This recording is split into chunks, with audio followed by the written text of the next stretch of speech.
भाइयों बहनों, अस्सलाम वालेकुम। YouTube channel Raj TV India में आपका इस्तकबाल है। You are most welcome in YouTube channel Raj TV India. ये हमारा बूंदी शहर है और आज 13 अप्रैल 2025 है और ये हमारे बूंदी शहर की मदीना मस्जिद है।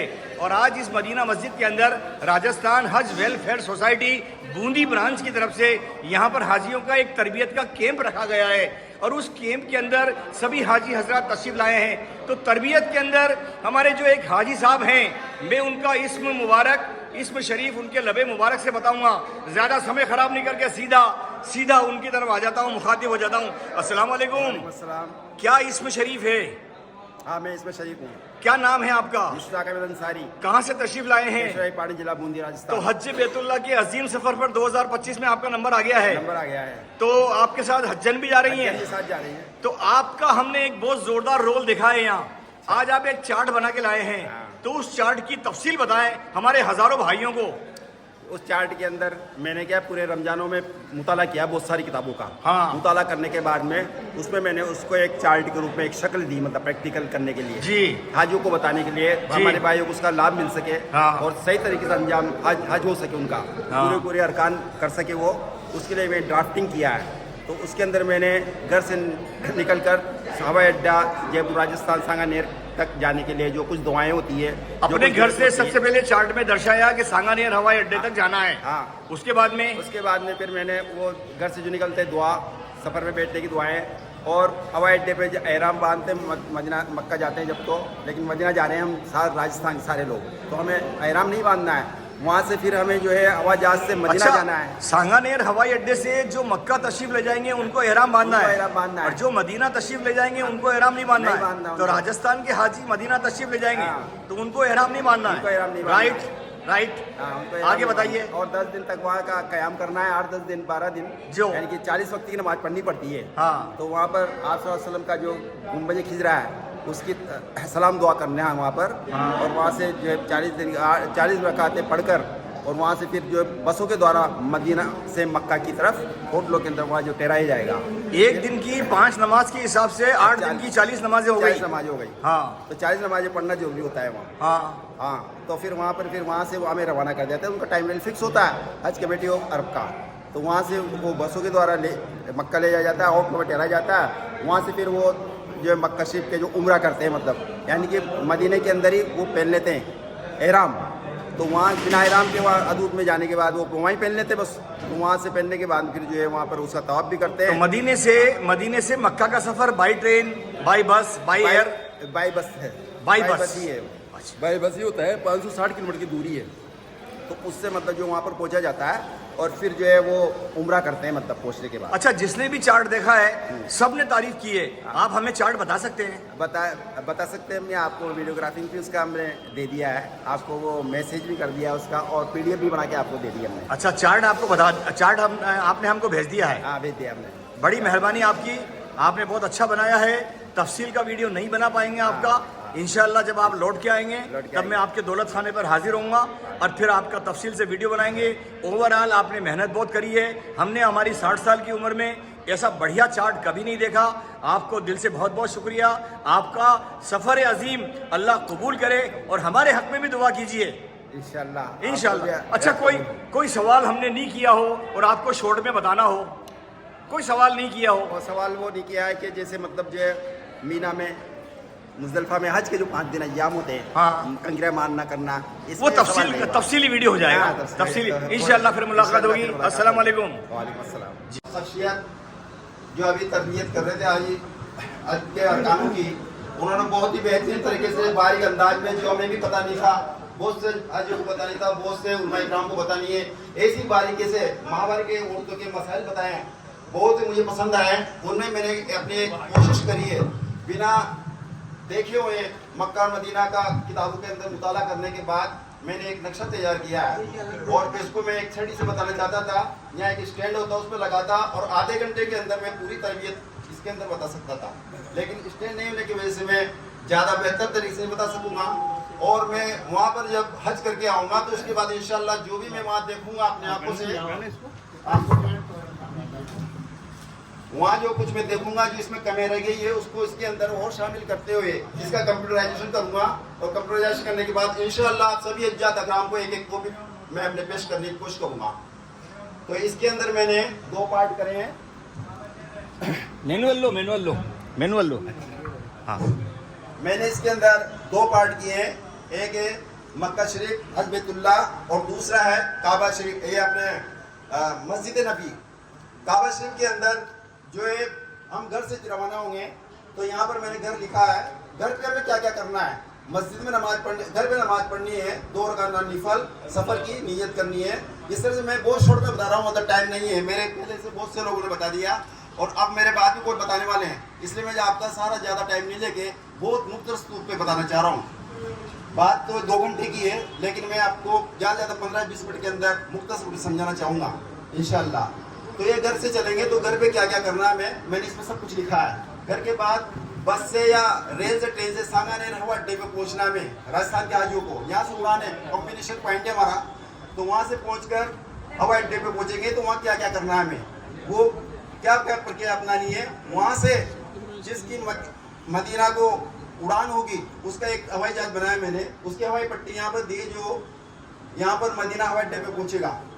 जिसकी फर्स्ट फ्लाइट होगी वो मदीना जाएंगे और जिसकी लास्ट में होती है तो वो मक्का जाती है। मक्का की हवाई पट्टी मैंने बनाया, यहाँ पर जद्दा हवाई अड्डा है।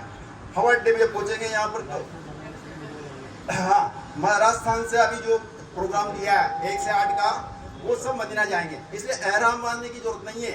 हम वहाँ से सीधे वहाँ जाएंगे, हमारे बैगों के अंदर जो सामान होंगे खाने पकाने के एक ही बैग खोलेंगे।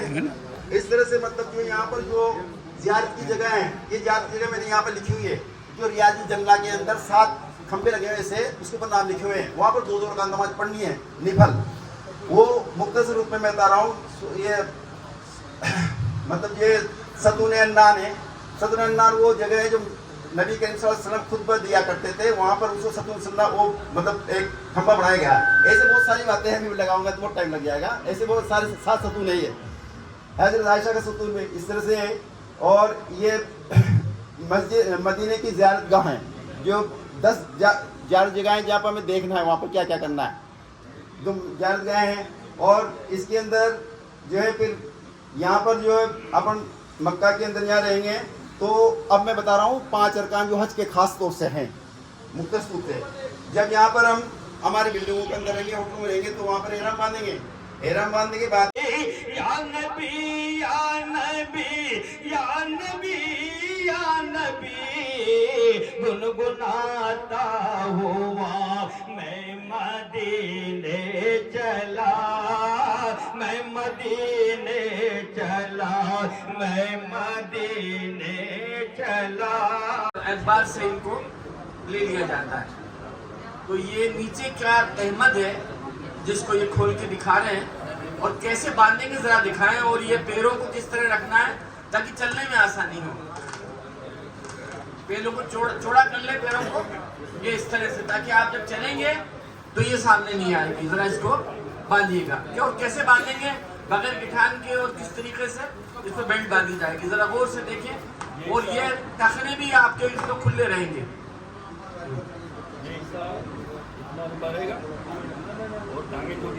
ये इस तरह से दोनों तरफ के हिस्सों को आप देख लें।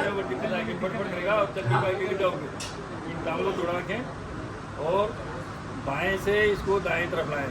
जैसे नमाज में अपन जो हाथ बांधते हैं बाएं नीचे, बस वही अंदाज में याद रह जाएगा। इसके ऊपर जो है उल्टा हाथ अंदर रहता है और दूसरा हाथ ऊपर रहता है।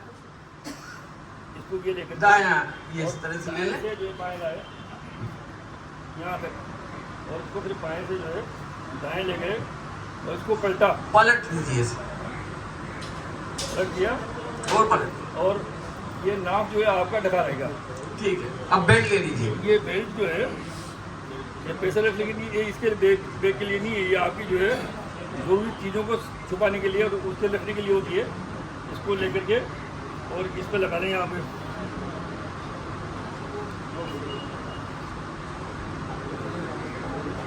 इस बेल्ट के अंदर जो बटुआ है ये सब जायज है, इसको कोई चंद रियाल रख सकते हैं। इसके बाद में दूसरी जो चादर है ये बना नहीं इंशाल्लाह। बेल्ट लगी नहीं। हाँ वो अच्छा छोटी नहीं है वो खराब हो गई। टाइट हो गई। समझ गए कि बेल्ट को बांधना है। और ये ऊपर की चादर है, ऊपर क्या है ये मर्दों के लिए, ये हमने ये ओढ़ लीजिएगा इसको। और इस तरह से डाल करके और हम जब नमाज पढ़ेंगे, जब नमाज पढ़ेंगे तो सर को ढक लेंगे।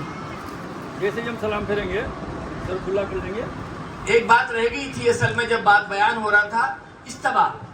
जब उम्रा करते हैं तो इस्तिबा करके दिखाइए शराफत भाई, किस तरीके से सीधे बगल से निकाल करके चादर को डालते हैं।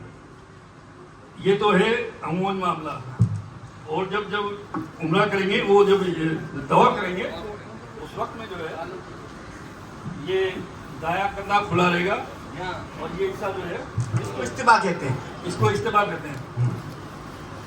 और ये जो है जो जिसमें उम्रा होता है उसके अंदर ये किया जाता है। वरना वैसे आमतौर से जैसे उम्रा खत्म होगा अपन सही करने जाएंगे तो इसको वापस दोनों शानों को ढक लेंगे, या हमें वाजिबुत तवाफ जो पढ़ेंगे तब भी हम इसको दोनों को शानों को ढक लेंगे। सभा मरवा किसी में कंधे ढके रहेंगे। चलिए इसके अलावा जो है हमें 10 कमेटी से ये हमारे शिनाख्ती कार्ड मिलेंगे इस तरह से। तो हमें ये शिनाख्ती कार्ड गले में डालने हैं। जब भी हम बिल्डिंग से बाहर निकलें तो ये कार्ड हमारे साथ रहेंगे। ये तो इंडिया का है और ये जो है मोलिम का कार्ड है उसका जो इसमें नंबर लिखा हुआ है ये हमारे गले में रहेंगे। जिस वक्त जो है तवाफ करेंगे ये 7 दाने की तस्वीर अंगूठे में इसको डाल लें। जैसे आपका एक चक्कर पूरा हो तो एक दाने गिरा दें, दूसरा चक्कर पूरा हो दूसरा गिरा दें। इस तरह से आपको लगेंगे और 7 दाने गिर जाएंगे। भाई साहब ने भी बताया ये बाज़ औक़ात ये क्या गिरा था।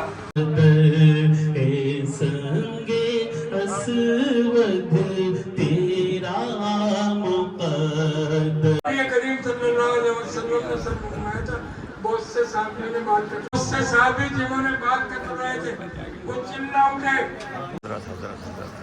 और हज की नियत कर रहे हैं। काम भी हो गया और कंकरी मारने का अब